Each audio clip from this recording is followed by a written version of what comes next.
China's economy post-COVID has faced a variety of possible economic issues. These range from COVID shutdowns to a looming real estate crisis. On the topic of COVID, when an outbreak occurs in China, the Chinese authorities will often shut down entire neighborhoods or even entire cities. Pretty much just to prevent the spread of a potential outbreak. This in turn can slow down economic activity if an outbreak occurs in a relevant economic zone. So the People's Republic has a variety of issues that they've got to face during these post-COVID times.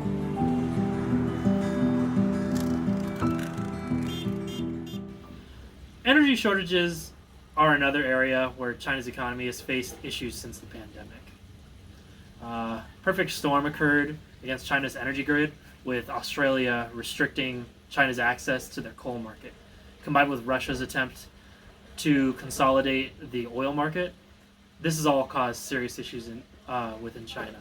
Additionally, other countries, Indonesia for example, have cut off China's access to coal materials. This affects the economy as well, obviously. As energy-intensive industries struggle to afford the shortage of energy, they will have to search for substitutes, which means rising prices. China has been exploring changes to the central government's energy policy, and this will likely have to continue to be discussed going forward.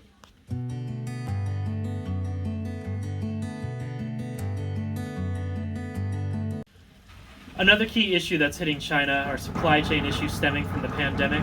Prior to the pandemic, demand was high.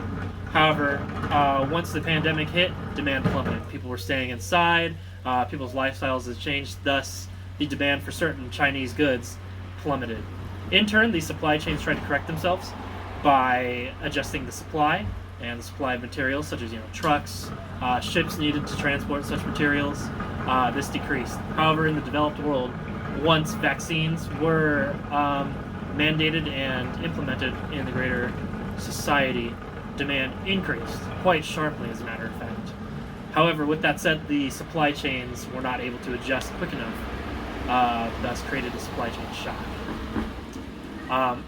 Additionally, markets such as the US, which had prior consumed a large amount of Chinese goods, have changed the markets in which they're getting these goods from China to new places, such as Mexico or Colombia. In turn, this had a great effect on the Chinese economy in the short term.